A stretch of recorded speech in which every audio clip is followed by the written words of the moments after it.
நிகழ்ச்சி தொடர்கிறது. இன்றைய வணக்கம் தமிழகத்தின் அடுத்த பகுதியாக வருகிறது மருத்துவம் உங்களுக்காக. இதில் மருத்துவ ஆலோசனை குறித்து எந்த மருத்துவர் இன்னைக்கு என்ன தகவல் தராருன்னு இந்த பகுதியில பார்க்கலாம்.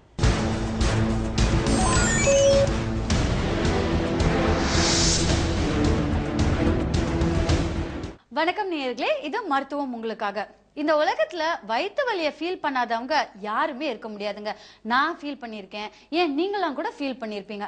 ஆனா இந்த வயிற்று வலி எதுக்காக வருது, இந்த வயிற்று வலி வந்தா எப்படி அதை அவாய்ட் பண்றதுக்கு என்னென்ன மாதிரியான ப்ரிகாஷன்ஸ்லாம் நம்ம எடுத்திருக்கோம் அப்படின்னு பாத்தீங்கன்னா சத்தியமா நிறைய பேர் அதை யோசிச்சிருக்க கூட மாட்டோம். ஆனா இந்த வயிற்று வலி வரும்போது எப்படி நம்மள உடனடியா ஸ்டெப்ஸ் எடுத்து அதை தடுக்கலாம் அப்படிங்கிறதுக்கு நிறைய டிப்ஸ் கொடுக்க வந்திருக்காரு டாக்டர் அசோக் அவர்கள். குடல் சம்பந்தப்பட்ட நோய்களை முதலாக நம்ம பார்க்க வேண்டிய வயிற்று வலி. வயிற்று வலியில் மேல் வயிற்றில் வரும் வலி காரணங்கள், அதுக்கு தீர்வுகளை பற்றி பார்க்கலாம். முதல் கட்டமாக மேல் வயிற்றில் வரும் வலி காரணமாக நம்ம தென்னக சவுத் இந்தியாவில் இருக்கிற காமனஸ்ட் காஸ் சொன்னாக்க ஹைப்பர் அசிடிட்டி, ஆசிட் அதிகமாக இருக்க, அமிலம் அதிகமாக இருக்கிறது. இந்த மாதிரி அமிலம் அதிகமாக இருக்கும்போது பல விதமான பிரச்சனைகள் வருது வாய்ப்பு இருக்குது. மேல் வயிற்று வலி ஏற்படலாம். அந்த அமிலம் அதிகமானாக்க மேலே ரிஃப்ளெக்ஸ் ஏற்பட்டு முழுங்குற குழாயில் ரிஃப்ளெக்ஸ் ஏற்பட நெஞ்சு கரிப்பு ஏற்பட்டு நெஞ்சு வலி மாதிரியே வரலாம். மேலும் ரிஃப்ளெக்ஸ் ரொம்ப இருந்தனாக்க ஆஸ்மா வரலாம் உங்களுக்கு. அதாவது மேலே வந்து ஆசிட் வேறு பாதையில் போய் மூச்சு விட பாதையில் போய் உள்ளே போனாக்க கார்டியாக் கேஸ்ட்ரிக் ஆஸ்மான்னு சொல்லுவாங்க. அந்த மாதிரி வந்தாக்க ரொம்ப பிரச்சனைகள் உருவாக வாய்ப்பு இருக்குது. இந்த அமிலம்ங்கிறது பெரைட்டல் செல்லேருந்து வயிற்றில் செக்ரீட் ஆகுறது. அந்த அமிலத்துக்கு ஒரு நல்ல வேலை இருக்குது. அதாவது நம்ம சாப்பிட்ற உணவில் பாக்டீரியா இருந்தால் அதை சரிபார்த்து விடும். அதாவது அது ஆக்ஷன் இல்லாத பாக்டீரியாவை பேரலைஸ் பண்ணிடும். அந்த அமிலம் ரொம்ப முக்கியம் ஒரு மனிதனுக்கு. அதே சமயத்தில் ரொம்ப அளவில் அது அமிலம் இருந்தாக்க அவங்களுக்கு இந்த மாதிரி ரிஃப்ளெக்ஸ் வருது, அல்சர் வருது, இந்த மாதிரி பிரச்சனைகள் வருது.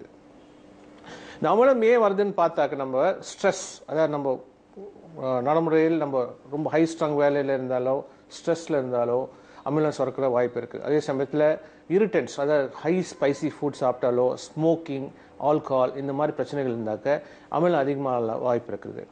இந்த மாதிரி அமிலம் அதிகமாகும் போது நம்ம சாப்பிட்ற சாப்பாடு உணவு எல்லாம் அதை நியூட்ரலைஸ் பண்ணாக்க அந்த அமிலத்தினோட ப்ராப்ளம் வராது. பட் அந்த மாதிரி கரெக்ட் டயத்து சாப்பிடாத நீங்கள் பாட்டுக்கு வேலை செஞ்சுக்கிட்டே இருந்தீங்கன்னாக்க அந்த அமிலம் அதிகமாகி ஒரு லெவலுக்கு மேலே பல விதமான பிரச்சனைகள் வயிற்றில் ஏற்படும். முதல் கட்டமாக நம்ம பார்க்க வேண்டியது ரிஃப்ளெக்ஸ் என்னும் ப்ராப்ளம். ரிஃப்ளெக்ஸ் என்கிறது என்னவென்றால் நம்ம முழுங்குற குழாய்க்கும் இரைப்பைக்கும் மத்தியில் ஒரு வால்வ் இருக்குது. இந்த வால்வ் நல்ல ஸ்ட்ராங்கான வால்வ்.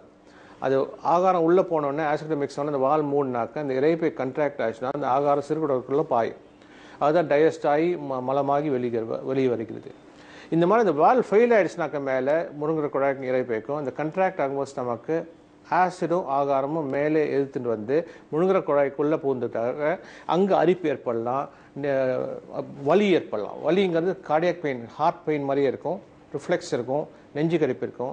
அதே சமயத்தில் ஏர்லி மார்னிங் கேட்டிங்கன்னா இரும்பிக்கிட்டே இருப்பாங்க. ஏன்னா அந்த அமிலம் மேலே போய் முழுங்குற மூச்சு விட பாதையில் போச்சுனாக்கா ஆஸ்மா வரலாம், இரும்பல் வரலாம். சரி, இந்த அமிலம் அதிகமானவங்களுக்கு உடனடியாக சிம்பிளா என்ன மாதிரியான ட்ரீட்மெண்ட் எடுக்கலாம்? இந்த மாதிரி இருக்கும்போது மருத்துவர் இறங்கினாக்க அவங்க எண்டோஸ்கோப் மூலமாக செக் பண்ணி அந்த வால்வ் எப்படி இருக்குதுன்னு நோட் பண்ணிட்டு தேவையான பிஹெச் ஸ்டடி அல்லது மேனோமெட்ரிக் ஸ்டடி, ப்ரெஷர் ஸ்டடிஸ் பார்ப்பாங்க. பார்த்துட்டு அதுக்குள்ள மருந்து என்னன்னாக்க முக்கியமாக 2 விதமான மருந்து கொடுப்பாங்க.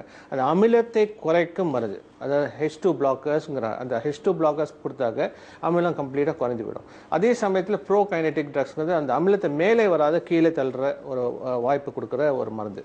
இது 6 வாரம் கொடுத்துட்டு வந்து ஸ்ட்ரெஸ் இல்லாத லைஃப் ஸ்டைல் பேட்டர்ன் சேஞ்ச் பண்ணிக்கிட்டு அவங்க காரம் இல்லாத, ஸ்பைஸ் இல்லாத, ஆல்கஹால் இல்லாத சாப்பிட்டாக்க டெஃபினட்டாக க்யூர் ஆக வாய்ப்பு இருக்குது.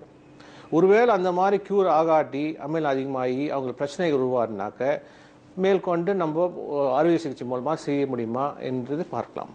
இப்போ பார்த்தீங்கன்னாக்கா லேப்ரோஸ்கோப் மூலமாக நாங்கள் என்ன பண்ணுறோம், அமிலம் அதிகமாக ரிஃப்ளெக்ஸ் இருக்கிற பேஷண்ட்டுக்கு அந்த வால்வை டைட்டன் பண்ணிடுறோம். அந்த வால்வ் டைட்டன் பண்ணதுக்கு நிசன்ஸ் ஃபண்டல் பிளைகேஷனுங்கிற ஒரு ஆப்ரேஷன். அது ஈஸியாக வால்வை டைட்டன் பண்ணிட்டாக்க உங்களுக்கு வலியே இருக்காது. 2 இல்லை 3 நாள் வீடு திரும்பிடலாம். முதல் நாளே liquid diet, second day semi solid diet, third day solid diet வந்துடும். அவங்க வீட்டுக்கு போனாக்க உடனடியாக அவங்க வேலையும் செய்யலாம். ஏன்னா லேப்ரோஸ்கோப் மூலமாக செய்யறதுனால வலி இருக்கிறதுல, ரத்த சதவீதம் இருக்கிறதுல உடனடியாக அவங்க வீடு திரும்பினாக்க உடனே ஒர்க்குக்கும் போகலாம். இந்த ஆப்ரேஷன் ரொம்ப சக்ஸஸ்ஃபுல்லாக இருக்கிறது. இந்த ஆப்ரேஷன் மூலமாக நம்ம கம்ப்ளீட்டாக மருந்தை அகற்ற வாய்ப்பு இருக்கிறது. ஸோ இது ரொம்ப நல்ல ஆப்ரேஷன். லேப்ரோஸ்கோப் நிசன்ஸ் ஃபண்டல் பிளைகேஷன் ரிஃப்ளெக்ஸ் டிசீஸ்க்கு பண்ணுறோம். அதே சமயத்தில் சம்டைம்ஸ் ஹைட்டஸ் ஹெர்னியா இருக்கும். அதாவது அந்த வால் முழுங்குற குழாய்க்கு இறைப்பைக்கு உள்ள வால் லூஸாக இருந்தாக்க சம்டைம்ஸ் இந்த இறைப்பை வயிறு பகுதியில் இல்லாத லூஸ் வால் நெஞ்சுக்குள்ளே போயிடும். அந்த மாதிரி நெஞ்சுக்குள்ளே போகும்போது ஹைட்டஸ் ஹெர்னியான்னு சொல்லுவோம். அந்த மாதிரி இருக்கும்போது வலியே ஏற்படலாம், நெஞ்சு வலி ஏற்படலாம். அந்த மாதிரி இருக்கும்போது அந்த ஹைட்டஸ் ஹெர்னியா ரிப்பேரையும் சேர்த்து லேப்ரோஸ்கோப் மூலமாக செய்தாக்க உங்களுக்கு நல்ல ரிசல்ட் கிடைக்கும். உங்களுக்கு கம்ப்ளீட் ரெக்கவரி அண்ட் மெடிசனே தேவை இருக்காது. அப்புறம் அப்பா கேட்கவே சந்தோஷமா இருக்குல்ல, எந்த மெடிசன்ஸ் கூட தேவையே இல்லையா? ஆமா, சில நேரங்களில் பாத்தீங்கன்னா இந்த ஆசிட் ஃபார்ம் ஆகிறதுனால அல்சர் கூட வரும் அப்படின்னு சொல்றாங்க. ஆமா, இந்த அல்சர்னா என்ன? ஆசிட் அதிகமான அல்சர் நோய். அல்சர் நோய்ங்கிறது இறைப்பையில் வரலாம் அல்சர், இல்லை சிறுகுடல் முதல் பகுதி டியோனத்தில் வரலாம். இந்த அல்சருங்கிறது ஒரு சிறிய புண்ணு. அந்த புண்ணுனால என்னன்னா வலி ஏற்படும், வாந்தி ஏற்படலாம், சம்டைம்ஸ் ரத்த கசிவு ஏற்பட்டு ரத்த வாந்தி இருக்கலாம். சம்டைம்ஸ் அல்சர் என்ன ஆகுன்னா மேல் பகுதியில் இருக்கிற அல்சர் என்னங்க அது தொலை உழுந்து பர்ஃபரேஷன் என்று சொல்லுவோம். அந்த வயிற்றுக்குள்ளே இருக்கும் மாகாணம் அனைத்துமே பெரிட்டோனியத்துக்குள்ளே வந்துட்டாக்க பெரிட்டோனைட்டிஸ் என்று சொல்லுவோம். அதாவது உயிருக்கு அபாயம் கொடுக்கக்கூடிய ஒரு நிலைமையை ஏற்படுத்தலாம். ப்ளீடிங் இருக்கலாம், பர்ஃபரேஷன் இருக்கலாம்.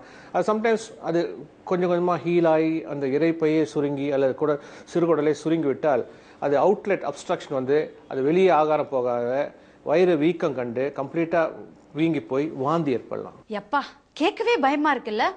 ஆமா, இந்த அல்சர் நம்மளுக்கும் வந்திருக்குன்னு எப்படி நம்ம தெரிஞ்சுக்கிறது?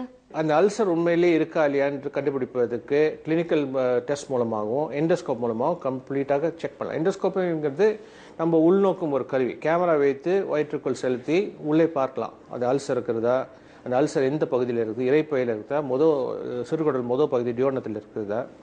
பின்பு அந்த அல்சர் உண்மையிலேயே கேன்சரா இல்லை ஆர்டினரி அல்சரா அதையும் உறுதிப்படுத்திக்கிட்டு பயாப்சி தேவை இருந்தால் நான் 4 குவாட்ரண்ட் பயாப்சி சொல்லுவேன். அந்த அல்சர் சுற்றி பயாப்சி எடுத்துட்டு அது கன்ஃபார்ம் பண்ணிப்போம் இது பினைன் அல்சர் தானா இல்லை கேன்சரான்னு கன்ஃபார்ம் பண்ணிக்கிட்டு அதுக்கு தகுந்த மாதிரி ட்ரீட் பண்ணலாம். இந்த அல்சர் குணமாகிற மாதிரி மருந்து இருக்கா இல்லையா? அது எப்படி கொடுக்குறாங்க? 2 விதமான இல்லை 3 விதமான மருந்து கொடுக்கலாம் அல்சருக்கு. ஒன்று நான் சொன்ன மாதிரி H2 பிளாக்கர்ஸ், ஆசிட் அமிலத்தை குறைக்கும் முறை. 2வது உங்களுக்கு ப்ரோகைனடிக்ஸ் ஆசிடை கீழே தள்ளும் முறை. 3வது மியூக்கோ ப்ரொடெக்டிவ் ஏஜென்ட்ஸ் நிறையா இருக்குது. அதாவது அந்த அல்சரை ஹீல் பண்ணுறக்கூடிய ட்ரக்ஸ் நிறைய இருக்கிறதுனால அந்த அல்சர் கம்ப்ளீட்டாக ஹீல் ஆகும் 6 வாரத்தில். சப்போஸ் 6 வாரத்திலையும் குணமாகலன்னா 6 வாரம் கழிச்சு அது ஹீல் ஆகாத அது அதனோட பிரச்சனைகளால வலினாலையும் வாந்தினாலையும் அவங்களால வேலை செய்ய முடியலனால இதுக்காக ஃபெயிலியர் ஆஃப் மெடிக்கல் ட்ரீட்மெண்ட் சொல்லுவோம் இதை. மற்றொன்று இதனால அல்சரோட காம்ப்ளிகேஷன் அடப்பு இருந்தாலோ ரத்த வாந்தி ஏற்பட்டாலோ இல்லை தொலை வந்து பர்ஃபரேஷன் ஏற்பட்டாலோ இது உடனடியாக ஆப்ரேஷன் செய்யக்கூடிய ஒரு நிர்பந்தம் ஏற்படும். இந்த அல்சருக்கு அனைத்துமே ஆப்ரேஷன் லேப்ரோஸ்கோப் மூலமாக செய்யலாம். இது சிறிய தோரம் வழியாக உங்களுக்கு கேமராவை செலுத்தி வயிற்றுக்குள் அந்த அல்சர் இருக்கிற இடத்தை உறுதிப்படுத்திக்கிட்டு 2 விதமான ப்ரொசீஜர் பண்ணுவோம். ஒன்று ஆசிட் குறைக்கும் முறை, வேகாட்டமி என்ற ஆப்ரேஷன் பண்ணுவோம். அந்த நரம்பை துண்டித்தால் ஆசிட் கம்ப்ளீட்டாக குறைந்துவிடும். பின்பு அந்த அடப்பு ஏற்பட்டால் மாற்றுப்பாதை ஏற்படுத்தி விடுவோம். கேஸ்ட்ரோஇனாஸ்டமி என்ற ஆப்ரேஷன் இறைப்பையிலேருந்து டைரெக்டாக சிறுகுடல் போகிற மாதிரி வழி ஏற்பட்டு விடுவோம். இது ஸ்டேப்லர் மூலமாக லேப்ரோஸ்கோப் மூலமாக செய்து முடிப்பதனால் வலி அனைத்துமே இருப்பதில்லை. அவங்களுக்கு உடனடியாக வித்தின் 2 to 3 days ஆகாரத்தை ஆரம்பித்து விடுவோம். வித்தின் 1 week அவங்க வீடு திரும்பி விடலாம் அல்சர் ஆப்ரேஷனுக்கு அப்புறம். அண்ட் பெயினே இருக்காது. அவங்க உடனடியாக வேலைக்கு செய்யலாம். லைஃப் ஸ்டைலில் கம்ப்ளீட்டாக மாற்றிக்கணும்னா ஹை ஸ்ட்ரெஸ் இருக்கக்கூடாது.